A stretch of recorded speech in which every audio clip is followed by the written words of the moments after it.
C'est-à-dire que si nous savons quelque chose aujourd'hui sur un sujet, sachons que Dieu peut nous permettre d'approfondir sur quelque chose-là un jour dans nos vies. Je ne veux pas parler d'enseignement parce que je ne suis pas allé fouiller dans les livres, prendre des notes et puis venir vous les balancer. Non. Ce que je vais vous dire, c'est une expérience personnelle que j'ai vécue et que je vais partager avec vous.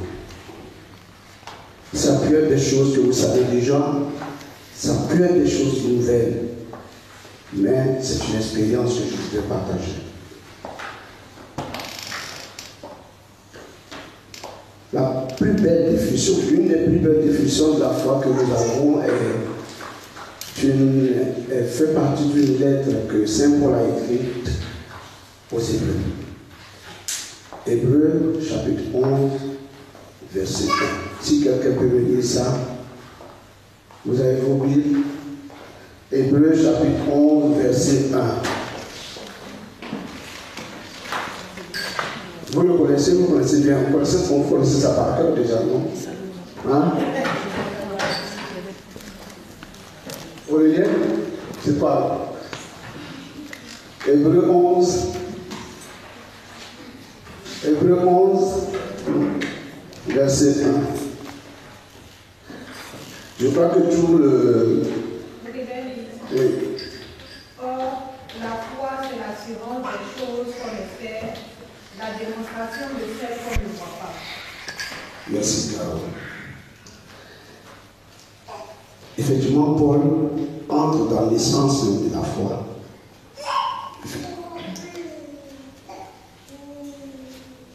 Mais cette définition-là colle à tous les aspects de notre vie, que ce soit la vie chrétienne, que ce soit la vie dans le monde. Pour beaucoup d'entre nous, avant d'arriver ici en Angleterre, il y a beaucoup qui n'étaient pas chrétiens, mais ils avaient la foi que le Seigneur ou bien quelqu'un là-haut allait leur permettre d'avoir leur visa pour vivre en Angleterre. Et je vais vous raconter l'histoire de ce jeune homme-là qui. Sa mère passait devant sa porte et puis elle entendait dire oh Seigneur, Seigneur, fasse que Abidjan soit la capitale du Nigeria. Et puis sa mère entend ça. Elle lui dit comment ça se fait? Tu peux prier comme ça qu'il faut que Abidjan soit la capitale du Nigeria. Il dit à sa mère maman, tu sais la composition qu'il y a là. On a demandé la capitale du Nigeria, j'ai mis Abidjan. Je prie le Seigneur et il prie avec foi, là, il prie vraiment avec foi pour que le Seigneur fasse quelque chose. Sinon, il aura des problèmes. Et dans notre vie de tous les jours, c'est pratiquement pareil. Mais ce dont je voulais parler aujourd'hui, c'est la foi qui sauve. Si nous lisons 1 Corinthiens 13 au chapitre 2, le 3 Saint Paul nous dit, si nous avons la foi de transporter les montagnes, si nous n'avons pas l'amour, cela ne sert à rien. Ça veut dire que mon frère et ma soeur, tu peux te mettre à genoux, prier Dieu, avoir la foi pour que ton frère même guérisse, avoir la foi pour avoir un mari, avoir la foi pour avoir une femme, avoir la foi pour avoir tout ce que tu veux. Mais cette foi-là risque de ne pas te sauver. Parce qu'il te manque quelque chose. Et le Seigneur Jésus-Christ nous dit dans une de ses paroles aussi, dans Matthieu, quelque part, où il parle des vrais trésors. Il dit, amassons des trésors dans le ciel. Des trésors qui ne sont pas rongés par les mythes. Ce sont ces trésors-là qu'il faut rechercher. Pourquoi je parle de ces choses-là? Est-ce que je m'éloigne de la foi? Non. On nous dit aussi que le Seigneur Jésus-Christ est l'auteur de la foi. Alors, quand je dis le Seigneur Jésus-Christ est l'auteur de la foi, ça veut dire quoi? Et ça veut dire quoi pour moi en ce moment?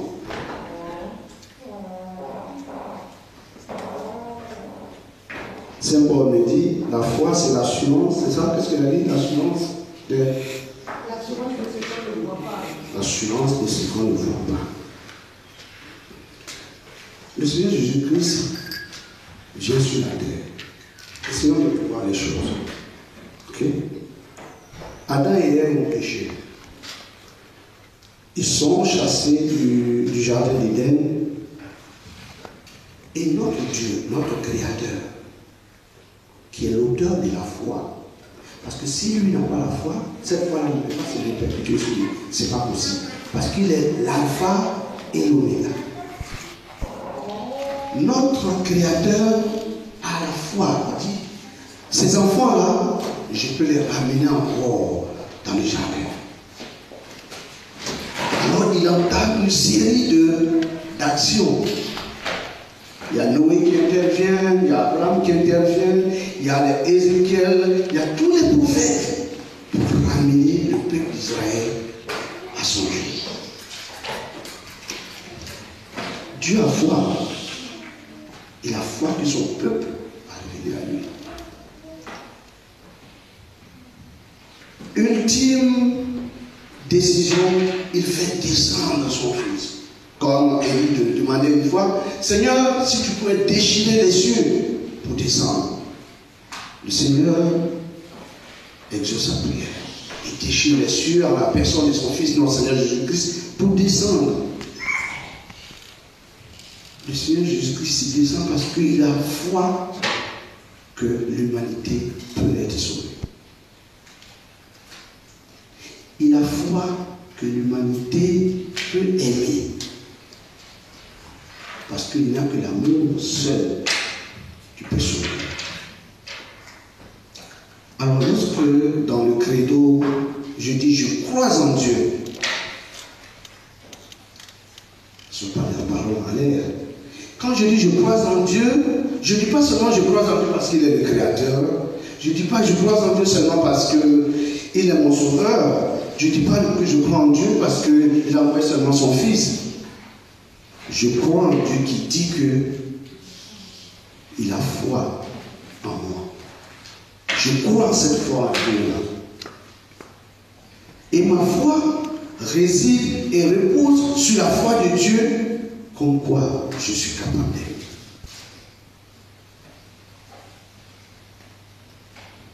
Alors, nous rejoignons Saint Paul qui dit, si tu as la foi pour déplacer les montagnes, si tu n'aimes pas, ça ne sert à rien.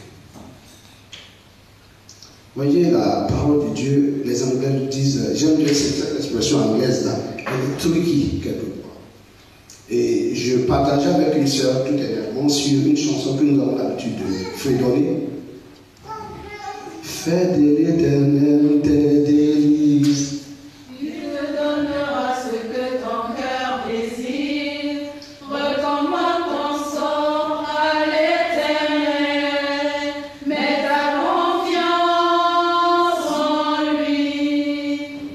Il agira. Merci. Merci. Alors, pendant 3 ans, j'ai écouté cette chanson-là, sans comprendre. Ou du moins en comprenant d'une certaine manière. Fais de l'Éternel tes délices. Comment je peux faire de l'Éternel tes délices? Ce sont des phrases où on dit, on ne sait pas exactement. Est-ce que je dois chanter, je dois danser, je dois me régner? Il n'y a pas une semaine. Je dis, mais on dit, fais de l'Éternel tes délices. Quand j'oppose éternel à temporel, vous voyez où je vais? Quand j'oppose éternel à temporel, ça veut dire que je ne dois pas faire du temporel mes délices. Je ne dois pas faire de la recherche de biens matériels mes délices. Je ne dois pas faire de la recherche d'une femme mes délices. Je ne dois pas faire de la recherche de ceci, des choses de la terre mes délices. C'est temporel. Je dois faire de ce qui est éternel mes délices. Et qu'est-ce qui est éternel, dit Saint Paul? Je sais que vous connaissez la réponse. C'est l'amour. Saint Paul dit, c'est l'amour seul qui demeure. C'est ce qui est éternel. Donc, chaque fois que vous chanterez, faites de l'éternel. Faites de l'éternel des délices. Sachez que vous êtes en train de dire, faites de l'amour des délices. Et le Seigneur, lorsque tu fais de l'amour des délices, lorsque tu aimes ton prochain, Seigneur accourt vers toi et il te donne ce que ton cœur désire. Et quand je dis il te donne ce que ton cœur désire, ne pensez pas encore aux choses matérielles.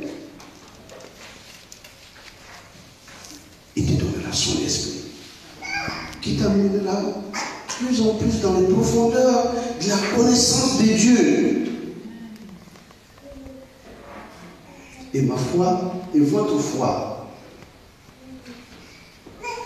c'est de croire avec le Seigneur que nous sommes capables d'aimer. C'est ça ma foi. C'est ça la foi chrétienne. Notre Seigneur est venu sur cette terre, il est venu nu, il est reparti nu. C'est la même chose qui va m'arriver, c'est la même chose qui va vous arriver. Nous devons apprendre à construire notre demeure dans la cité céleste. Lorsque nous travaillons, nous devons préparer notre retraite.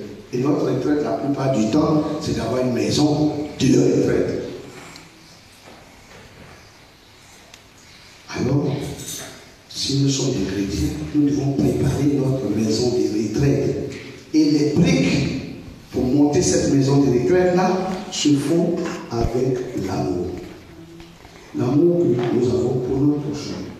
L'amour que nous avons pour notre frère. C'est avec cela que nous poserons les briques de notre maison de retraite dans les cieux. Quand nous lisons la lettre de Saint Paul aux Hébreux, Saint Paul dit quelque part que tous ceux qui se sont endormis, les patriarches qui se sont endormis, savaient qu'ils étaient des passages sur cette terre.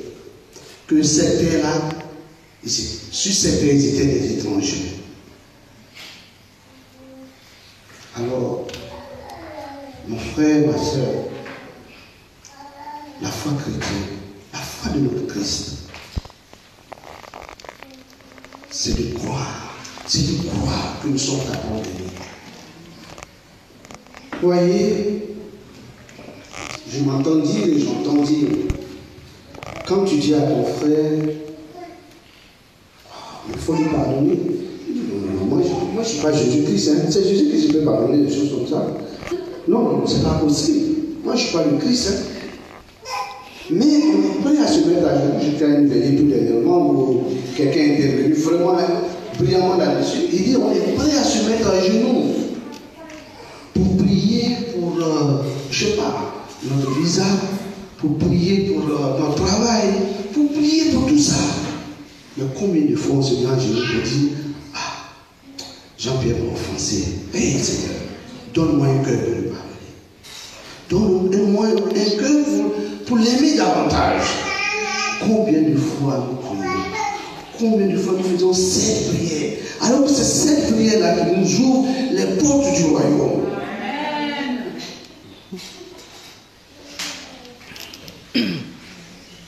La foi, elle est utile dans la vie de tous les jours. Mais la foi chrétienne nous pousse plus loin que les choses de ce monde.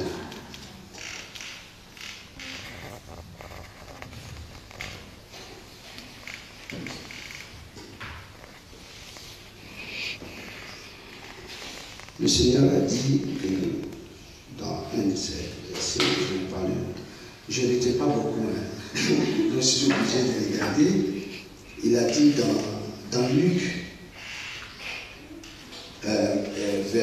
dans chapitre 9, verset 27, si quelqu'un peut lire ça. Luc 9, 27.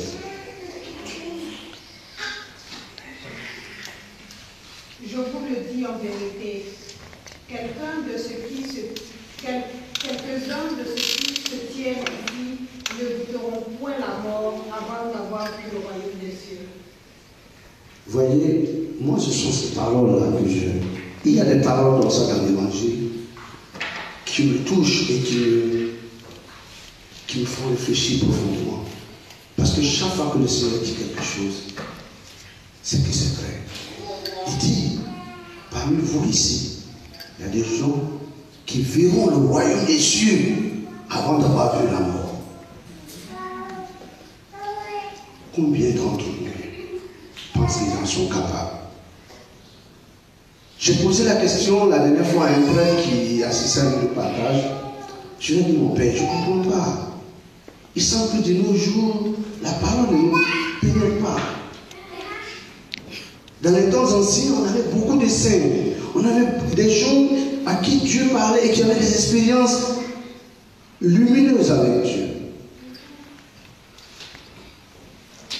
Moi, je crois que nous n'entrons pas en profondeur de cette parole-là. Nous ne méditons pas là-dessus suffisamment et profondément pour que l'Esprit du Seigneur puisse venir nous éclairer et nous faire vivre ces promesses. Et alors je reviens sur ce terme, ces promesses. J'entends dans nos prières, dans nos partages, ces phrases-là. Dieu a un plan pour toi. Et généralement, dans cette histoire de Dieu a un plan pour toi, ça veut dire que peut-être tu vas être riche demain, ça veut dire que tu vas être directeur demain, ça veut dire que soit tu vas avoir une femme demain. Ça, c'est le plan de Dieu la plupart du temps que les gens ont les uns et les autres. Dieu a un plan pour toi, mon frère. Dieu a un plan pour toi. Le seul plan que Dieu a pour nous ici, c'est la vie éternelle. Mais pour passer à la vie éternelle, le chemin, c'est l'amour. C'est ce plan-là. Il n'a pas d'autre plan. Il n'a pas d'autre plan. C'est la vie éternelle. Parce que cette terre-là, quel que soit ce qu'il me donne, il me donne ça par pure grâce. Là où il me demande un effort, c'est pour entrer dans le royaume des cieux. Là, le Seigneur me dit, fais ceci, fais cela. Le commandement dernier qu'il a donné avant d'entamer sa passion, il dit à ses disciples, aimez-vous les uns les autres, comme je vous ai aimé. À ceci, ils reconnaîtront que vous êtes mes disciples. Et je partageais cela avec quelqu'un et je lui dis, je vous donne un nouveau commandement. Reprenons. Le Seigneur me dit, Mathurin, je te donne une nouvelle expérience à vivre. Aime ton prochain. Et on a une expression que nous avons l'habitude d'utiliser à parole de Dieu. Aime ton prochain, même contre son propre gré. Même s'il n'est pas que tu l'aimes, continue de l'aimer. Parce que c'est là que le Seigneur t'invite.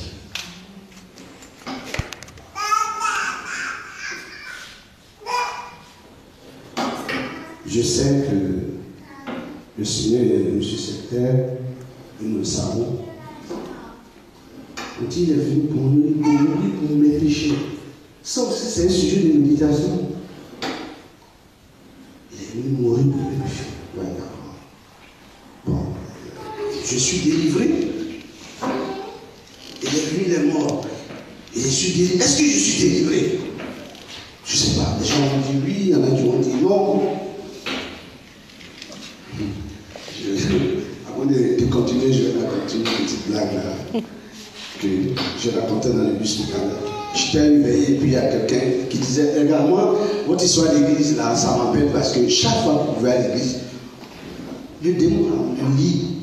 Le dimanche après, quand je me parle encore, on dit de détacher, il faut que je le lis encore, on le lit encore. Tous les dimanches, on lit le démon. Qu'est-ce qui se passe dans votre histoire?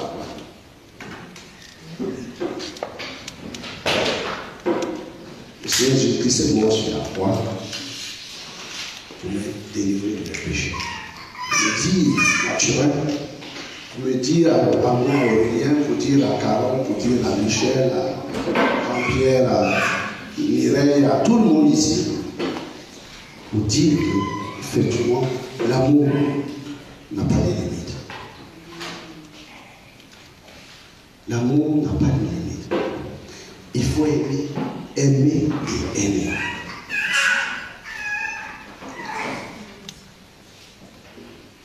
Et c'est cela, et c'est à cela que Dieu nous invite. Donc ma foi foi chrétienne. Ce partage, je pourrais le faire en 2 minutes. Ma foi et la foi chrétienne, c'est de dire que je suis capable d'aimer. Mais beaucoup d'entre nous ici disent qu'ils ne sont pas capables d'aimer. Parce qu'à un certain niveau de l'amour, on dit non, non, non, non, ça c'est trop pour moi. Je ne peux pas accepter, c'est trop long. Le Seigneur nous dit, demandez. Demandez, vous recevrez. Mais nous, qu'est-ce qu'on fait? Quand c'est pour demander les choses de ce monde-là, on va jeûner, on va faire des messes d'actions de grâce, on va aller en pèlerinage à Washington, tout ça pour demander les choses de ce monde-là. Mais lorsqu'il s'agit de demander des choses qui vont nous permettre d'entrer dans le royaume des cieux, alors on se fait réticent. On dit ça, moi je ne peux pas. Je ne peux pas parce que c'est trop lourd pour moi. Je ne peux pas parce que je vais garder ça dans mon cœur. L'offense que Pierre m'a faite là, je vais garder ça dans mon cœur. J'ai une petite place bien dans mon cœur où je rends toutes les offenses moi. Le jour que je rencontre la personne, je fais ressortir cette offense-là, je lui dis, mon frère, voici ce que tu m'as fait, sous prétexte que je vais dire la vérité. David a dit à son Seigneur, efface mon péché. Lorsque nous écrivons au tableau noir avec la craie et que nous effaçons ce que nous avons écrit, il y a peu de traces. Pourquoi mon frère, pourquoi ma soeur, chaque fois que tu es offensé, tu veux garder ça dans ton cœur? Si Dieu voudrait garder ce que tu lui fais, est-ce que tu pourrais avoir droit au royaume des cieux? Non. Non, frère, non, ma soeur. Alors, je dis, et je crois que mon Seigneur Bruno, quand il est venu à Londres ici, j'ai eu un entretien avec lui et il me disait, tu sais, nous serons tous sauvés par la miséricorde de Dieu. Mais cette miséricorde, elle peut nous être apportée lorsque nous l'accordons à notre prochain. Parce que nous sommes des pécheurs. Comme tout le monde. Je dis, les chrétiens ont une voie royale pour entrer dans le royaume des cieux. C'est la voie de la miséricorde. Parce qu'aucun de nous n'est juste. Aucun. Mais puisque je reconnais que je ne suis pas juste, c'est pour ça que lorsque Jean-Pierre m'offense, je dis merci Seigneur. Là c'est une occasion d'effacer une partie de mes péchés. Donc il faut que je lui pardonne. Lorsque Pierre m'offense, lorsque Jacques m'offense, et encore, lorsqu'il m'offense, est-ce que ce n'est pas le mieux pour Dieu de voir si je suis son fils? Parce que si on m'offense que je n'arrive pas à pardonner, comment le Seigneur Jésus-Christ de là-haut peut se pencher sur moi et dire, celui-là est mon fils bien-aimé?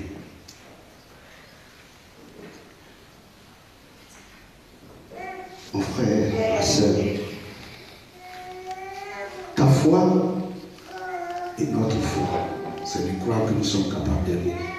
Et cet amour-là s'accompagne donc de pardon, de miséricorde et de compassion. Lorsque nous aurons compris cela, alors le Seigneur de là-haut nous ferons sa joie. Nous ferons son bonheur. On dit, je crois que je l'avais dit la dernière fois, aimer, c'est vouloir être l'instrument du bonheur de l'autre. Aimer, je réponds, aimer, c'est vouloir être l'instrument du bonheur de l'autre.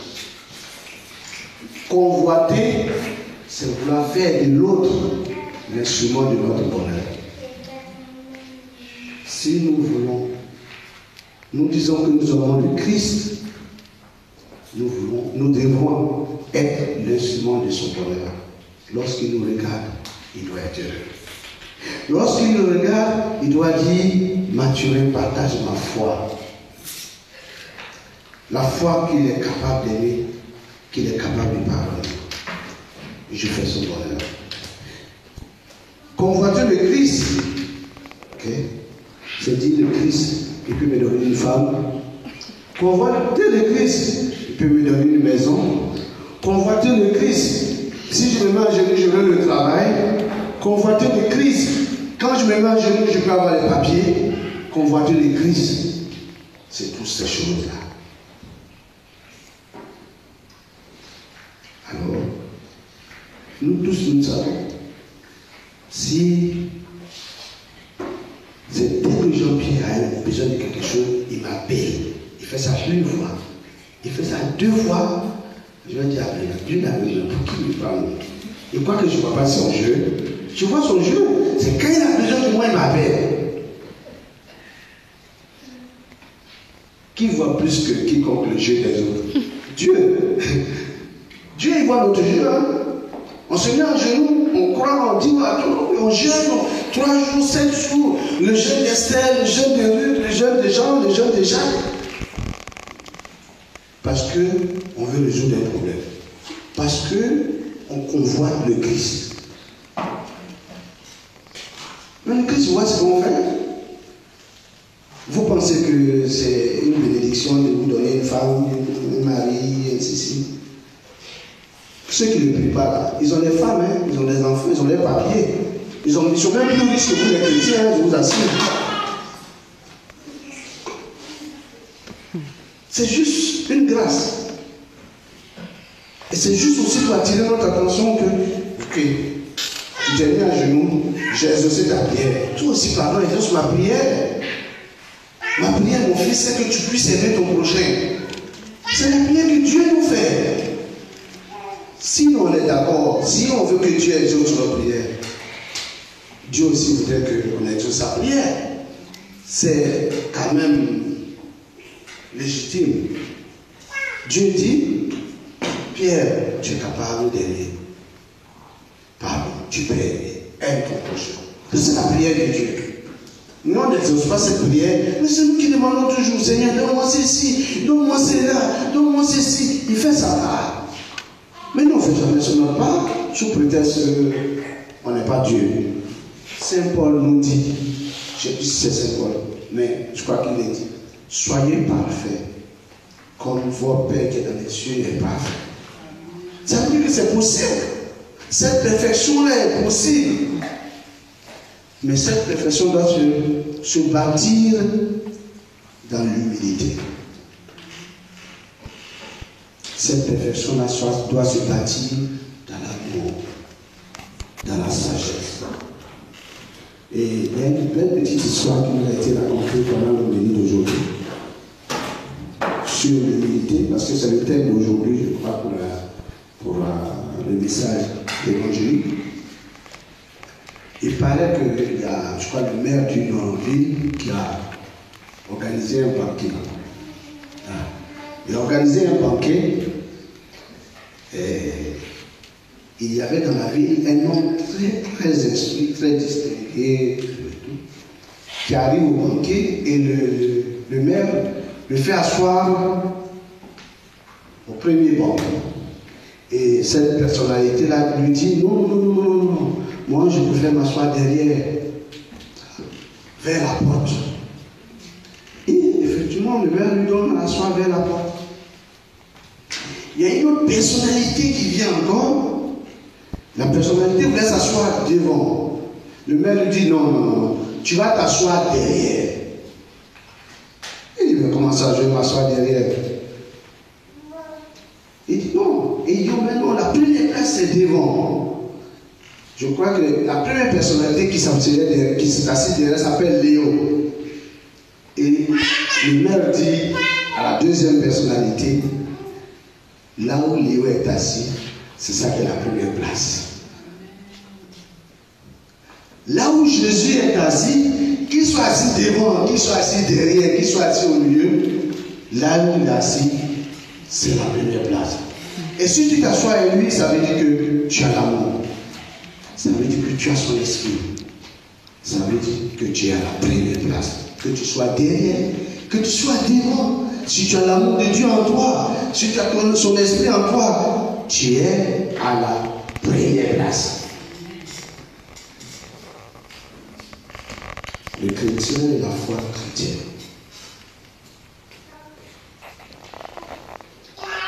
Le Seigneur Jésus-Christ, je vous dis qu'il a foi en vous. La foi, sinon il n'était pas mort sur la croix. S'il pensait que sa mort sur la croix ne servait à rien, il n'était pas mort sur la croix. Il ne voulait pas faire ce sacrifice ultime. Il dit, Jacques, Jean, Pierre, Paul, je vois en vous. Je vois comme quoi vous êtes capable d'aimer. Ma foi chrétienne est que je suis capable d'aimer. Je vois en Dieu. C'est pour ça que Saint Paul nous dit, si Dieu est avec nous, qui peut être contre nous? Si Dieu dit que je suis capable d'aimer, si Dieu a foi en moi comme quoi je suis capable d'aimer, qui peut être contre nous? C'est que je suis vraiment capable d'aimer. Rien ne peut me retenir. Ni les principautés, ni les anges, rien ne peut m'empêcher d'aimer. Il faut que notre foi repose sur cette conviction. Comme quoi nous sommes capables d'aimer. Que le Seigneur nous donne son esprit afin que cela soit possible dans notre vie de tous les jours. Amen. Amen.